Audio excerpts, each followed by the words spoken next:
मुकाम हासिल करने वाले इस वक्त मुंबई के पहले जो है यूपीएससी सिविल सर्विस में अपने मुकाम हासिल करने वाले सैयद तालिब जी इस वक्त हमारे साथ में हैं। सर, आपने जो ये पूरी जर्नी है, आपने इस पूरी जर्नी को जिया है, शुरुआत से लेकर अंत तक आपने, जब आपका ये रिज़ल्ट आया और लिस्ट लगी, उसमें आपका जब नाम आया, कैसा आपने महसूस किया? जी नहीं, जब मैंने नाम देखा तो बहुत खुशी महसूस हुई कि फाइनली इतने सालों का हार्डवर्क और अपना एक नाम लिखना, एक अलग ही फीलिंग होती है कि आपका पहले नहीं आता हो और अचानक से वो नाम आ जाए, तो एक अलग ही फीलिंग है। बहुत खुशी हुई, मैं भी बहुत खुश था, काफ़ी खुशी थी, घर वाले भी बहुत खुश थे। जब ये रिज़ल्ट आया तो रिज़ल्ट देखने के बाद आपने परिवार से बात की होगी, क्योंकि आपने जो पढ़ाई की उसके पीछे जो बैकअप होता है, माँ बाप की जो मेहनत होती है, परिवार की जो मेहनत रहती है, वो सबसे इम्पॉर्टेंट होती है। जब आपने उनसे बात किया तो किस तरीके का माहौल था उस दौरान? नहीं, पेरेंट्स भी काफ़ी खुश थे। जब रिज़ल्ट आया तो बहुत ज़्यादा खुश थे कि फाइनली चलो लिस्ट में नाम आ गया, और घर में वही खुशी का माहौल, भाई, पेरेंट्स, सब लोग बहुत खुश थे। तो मैंने इन्फॉर्म भी किया, वन बाय वन सबको बताया, और एक जैसे खुशी की लहर दौड़ गई घर में। तो उसके बाद इसी तरीके का माहौल, एक हैप्पीनेस का माहौल काफ़ी दिन तक, अब तक वही चल रहा है। जिस तरीके से यहाँ यूपीएससी की जो तैयारियाँ होती हैं, बहुत सारे स्टूडेंट इसकी तैयारियाँ करते हैं। कई बार वो फेल भी होते हैं इस दौरान, और फिर उसके बाद कई बार वो इसमें तैयारियाँ नहीं करते हैं। कुछ लोग कोशिशें अपनी जारी रखते हैं। उनके लिए किस तरीके का आप एक मैसेज देना चाहते हैं, और आपने इसकी जो जर्नी है, जो अटेम्प्ट दिए थे, उसके बारे में क्या कहना चाहते हैं? कि मैं एस्पिरेंट्स जो भी आ रहे हैं इस फील्ड की तरफ, अगर प्रिपरेशन की तरफ, तो मैं उनको यही कहूँगा कि इसमें सेटबैक्स और क्वालिफाई ना होना for some time, it's a part and parcel of the preparation for UPSC civil services examination.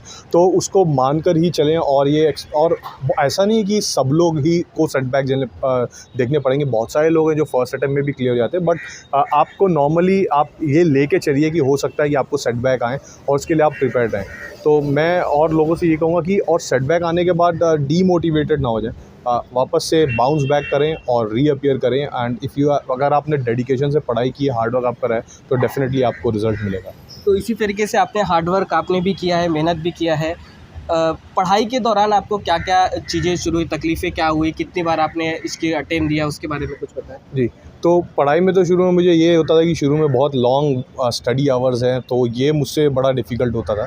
तो ये तो मैंने कैसे-कैसे करके फिर ओवर द टाइम मेरा एक स्टैंडर्ड हो गया। 10 टू 12 आवर्स डेली स्टडी मेरी थी। पिछले 3-4 साल से कंटिन्यूअस उसी था। बैक टू बैक इसी स्टडी और में फिर से देना और एग्ज़ाम देना, फिर लास्ट स्टेज तक अपना लिस्ट में क्वालीफाई ना करना, मेंस में ना होना, प्रीलिम क्वालीफाई होना बट मेंस ना होना। तो ये मैं देखता रहा, बट फाइनली इस साल प्रीलिम, मेंस और इंटरव्यू तीनों स्टेजेस क्वालीफाई हो गए और लिस्ट में मेरा नाम आ गया। यूपीएससी के दौरान जो है, जब एग्ज़ाम देते हैं उसके पहले उनके जो मार्क्स होते हैं, बहुत बार आपके लोग जानना चाहते हैं कि 10th और 12th में कितने नंबर आए, परसेंटेज कितने होने चाहिए, और उसके बाद बहुत सारे लोगों के कम परसेंटेज होते हैं तो वो नहीं देने की कोशिश करते हैं। क्या इसमें ऐसा कुछ मैटर करता है इन सब चीज़ों में? और आपके कितने नंबर आए थे 10वीं 12वीं में? जी, नहीं, इसमें तो कुछ वैसा मैटर नहीं करता। सिविल सर्विसेज में तो मिनिमम आपका कोई परसेंटेज का भी क्राइटेरिया नहीं है।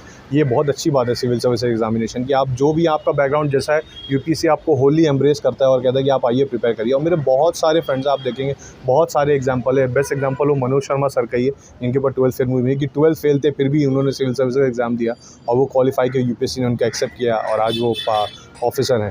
तो ऐसा इसमें एग्ज़ाम में कुछ नहीं है। आपके जो भी परसेंटेज हो, बस आपका शेयर हार्डवर्क चाहिए और थोड़ा सा स्मार्टली भी प्रिपरेशन करनी है, और आप सिविल सर्विसेज एग्ज़ाम क्वालिफाई कर जाएंगे। पढ़ाई आपकी कितने घंटे होती थी यूपीएससी की तैयारी के दौरान? कितने घंटे आप लगातार पढ़ाई करते थे? जी, मेरी on an average 10 to 12 hours daily की पढ़ाई होती थी। कोई भी सिंगल डे ऑफ नहीं होता था, और मैं ये चीज़ कंटिन्यूस मेंटेन किया है मैंने लास्ट 3 से 4 साल। ये मेरा रूटीन रहा है। Wake up in the morning, have T, on the table, study table पे आ गए, पढ़ाई करना शुरू, और शॉर्ट ब्रेक्स। कंटिन्यूस तो पॉसिबल नहीं होता, आप इतना, कोई भी नहीं, किसी के लिए भी पॉसिबल नहीं है लगातार 12 घंटे पढ़ना, 10 घंटे 12 घंटे पढ़ना। तो आप 1-2 घंटा पढ़े, शॉर्ट ब्रेक ले लिया आधे घंटे का, फिर थोड़ा और पढ़े, थोड़ा पढ़े। तो ऐसे कर करके आप डेली, मेरा इफेक्टिव स्टडी जो थी डेली की, वो 10 से 12 घंटे हो जाती थी। आप 10 से 12 घंटे पढ़ाई की बात करते हैं, उस दौरान क्या जो और भी बच्चे हैं, उनकी जो हॉबीज़ होती हैं माइंड फ्रेश करने के लिए, उन सब चीज़ों के लिए, और भी क्या कोई एक्टिविटी कर सकते हैं उस दौरान जो लगातार कंटिन्यू पढ़ाई करते हैं? जी, जी। बहुत सारी हॉबीज़ हैं, जैसे मेरा हमारे बहुत सारे पीयर्स हैं जो मेरे साथ प्रिपेयर कर रहे थे। कुछ लोग बैडमिंटन खेलने चले जाते थे, कुछ लोग जिम चले जाते थे, कुछ लोग जॉगिंग पे चले जाते थे। मैं खुद कभी-कभार जब ऐसा बहुत स्ट्रेस होता था तो जॉगिंग पे चले जाता था। तो इस तरीके की कुछ लोग हमारे फ्रेंड्स हैं वो क्रिकेट खेलने चले जाते थे। तो इस तरीके अपने आप को रिफ्रेश करने के लिए आप ओवर द टाइम अपनी एक हॉबी कल्टीवेट कर सकते हैं और उसको फॉलो करें और वो डेली आप कर सकते हैं। क्रिकेट खेलें, जॉगिंग पे चले जाएँ, बेस्ट मुझे जॉगिंग बहुत अच्छी लगती है। 10-20 मिनट में हो भी जाती है और आप फ्रेश हो जाते हैं। तो ये सब आप कर सकते हैं। उस दौरान जो है आपकी पढ़ाई के दौरान आपने बताया 12th फेल की जो फ़िल्म आई थी वो आपने उसका ज़िक्र किया। आपको फ़िल्मों का भी शौक है? जी, वैसे तो इतना नहीं है, बट कभी-कभार कोई बहुत अच्छी अगर सुना किसी से ये बहुत अच्छी मूवी आई तो देख लिया। इतना ऐसे मूवी बस इतने वाले कभी-कभार कोई अच्छी मूवी आई सुना अगर तो देख लिया, सीरीज़ देख ली, दैट्स इट। यूपीएससी की तैयारी के दौरान आपने फ़िल्में देखी थी?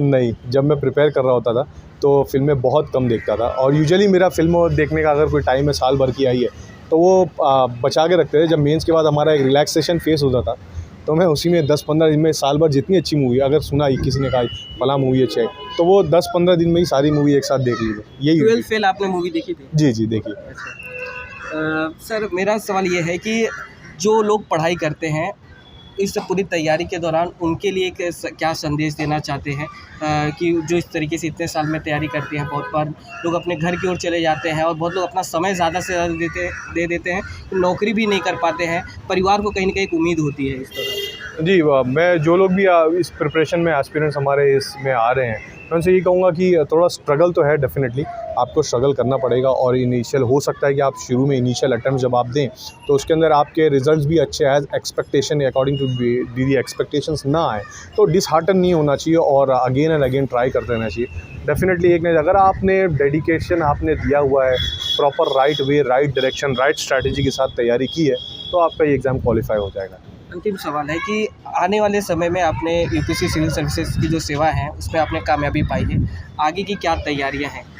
नहीं, आगे का तो अब वेट कर रहे हैं सर्विस एलोकेशन का और फाउंडेशन कोर्स की भी स्टार्ट करने का, तो अकॉर्डिंगली अपना प्लान कर रहे हैं, अगले ईयर का रूटीन प्लान कर रहे हैं। तो तैयारियां तो यही हैं, अब देखते हैं क्या सर्विस एलोकेशन होती है उसके हिसाब से देखना है आगे एग्ज़ाम देना है नहीं देना है तो वो डिसाइड करेंगे। धन्यवाद आपसे N24 से बात करने के लिए ये थे सैयद तालिब जी जिन्होंने साफ तौर पर कहा है कि आने वाले समय में हम आगे की जो तैयारियां हैं वो करेंगे और आपको बता दें इन्होंने जो है यूपीएससी सिविल सर्विसेज की जो सेवा है वो उन्होंने पास किया है और ऐसे में उनके परिवार वाले बहुत खुश हैं और मुंबई में ख़ास तौर पर इन्होंने अपना मुकाम हासिल किया है। अब तक यहाँ पर किसी ने इस साल किसी ने यूपीएससी क्लियर नहीं किया था। मुंबई से राहुल शुक्ला, N24 न्यूज़।